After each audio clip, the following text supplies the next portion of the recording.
Hello, everyone. I am Ivan Batallones, joined today by our guest mentors. My name is Kyan Idio.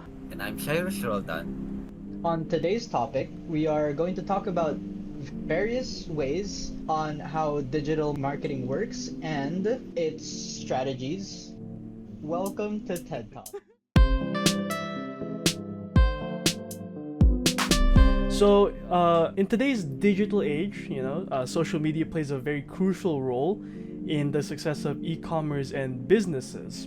But what really is the importance and the use of digital marketing? Do you two have anything you could really say about that? So let's start with Yvan. You see, digital marketing is an essential tool for businesses in the modern era, offering a myriad of benefits and opportunities for reaching and engaging with target audiences. You see, social media is a very vast place. So social media is a great way for a great platform for like businesses to reach out to people that they otherwise would not have if they did it the traditional means. I see.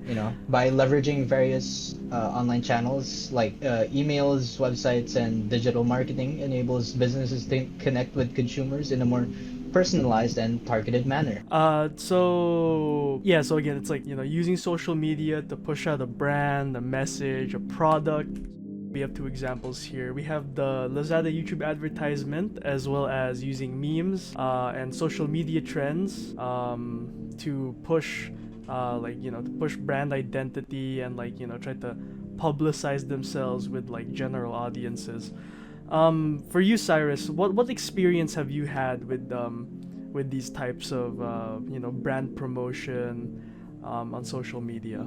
For me, the most common marketing strategy that I commonly see is a company creating their own brand or brand identity to social media to cater to its audiences for their service or product.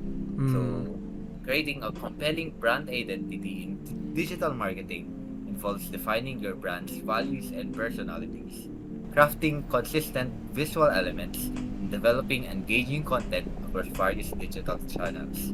So, Yeah. as shown in the figure, one of these brands is Discord, the platform that we're using in this call. Discord uses a consistent font and style in their Yeah. products, as well as color or a color palette. Along with fonts and colors, they have their own brand identity. Yeah. Their personality on social media is more of Mascot. like a teenager. Yeah, Trying out. very teenager focused, because in terms of user base, you can kind of assume that it's mainly going to be like teens to young adults using Discord, for servers and group messaging, and the same with their little mascot here, that we have on the side. So other than major brands, I know that you have had personal experience with creating a brand identity. For example, Tech Talks itself, a lot of its styling, especially in the next slide that you see here.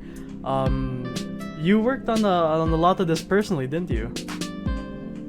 Yeah, so I tried to for the intro, which is for now our only brand Yeah. that I've personally worked on.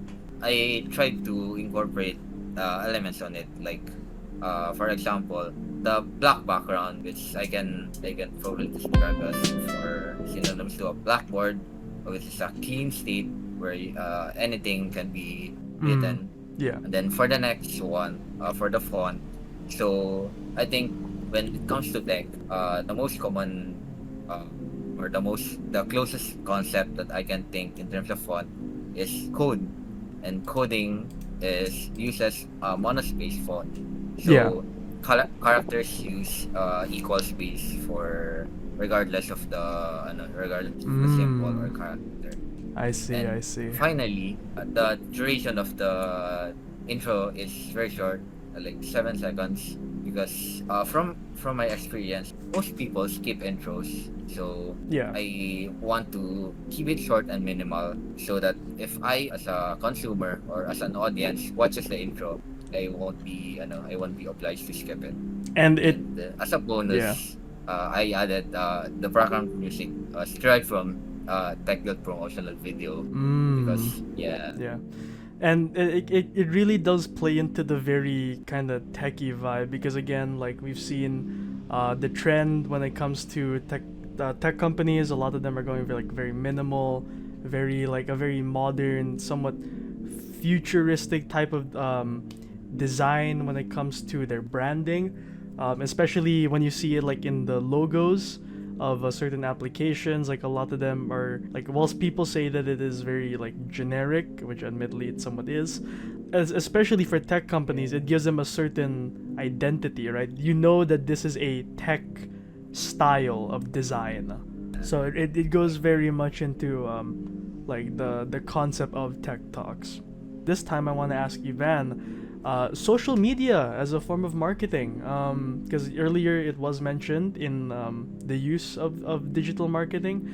So what can we do with social media? Social media revolutionizes marketing by offering targeted reach, direct engagement, and cost-effective advertising options. Something like Google's algorithms will actually, using cookies, will actually show you advertisements referring to your own like personality. So let's say you're currently into TVs, Google will specifically serve you ads for TVs for direct engagement. Brands can showcase their personality, distribute diverse content, and leverage influencer partnerships to drive brand awareness, generate leads, and boost sales in a dynamic digital landscape. So if you've ever seen YouTube, there are sponsorships. Linus Tech Tips is a good example of that, where they usually have tech-related sponsorships. And the sponsors usually tend to sponsor certain YouTubers that reflect their style, the focus of their target product. audience. From what I remember, the types of companies that sponsor, again, Linus that you mentioned a while ago, so you get like stuff like D Brand, Seagate, like Norton, like VPNs and stuff like that. So Express, very tech centric and tech focused type of marketing for people who do use computers like very often. Social media, as you said before, it's a really powerful tool, and like again, like a lot of people are exposed to a lot of brands specifically because of social media. And I want to kind of focus on one part, which is cost-effective advertising. It is considerably a lot more effective to show an ad which you will know will reach a much wider audience as compared to, let's say, something like renting out a billboard, because oftentimes you rent out a single billboard for, I believe it's around, at least depending on the size and the location, can vary from $25,000 all the way up to like some of the most expensive ones that I've heard of, like around 100,000 if not more, and that's for a single billboard. So knowing that you could pay Google about, like, let's say, at least for the major brands, around $10,000 to get an advertisement spot, but you know that it will reach your targeted audience if not more, because oftentimes it's not just the target audience, it's going to be spread around the application in general. So I guess for brands it really is the more sensible option nowadays to pay for advertisement spots on social media apps like Twitter and YouTube. Yeah, that as far as I could tell, when it comes to branding, that is those are some of the more notable topics that we've discussed. I know that we can go more in depth into it if given the chance, but yeah, overall, thank you very much for listening. And so there you have it. We hope that you learned something today. And make sure to tune in to future projects to learn more. Once again, I'm Xyrus Roldan. I'm Kyan W. Idio. I'm Yvan Batallones, and thank you for listening to Tech Talks.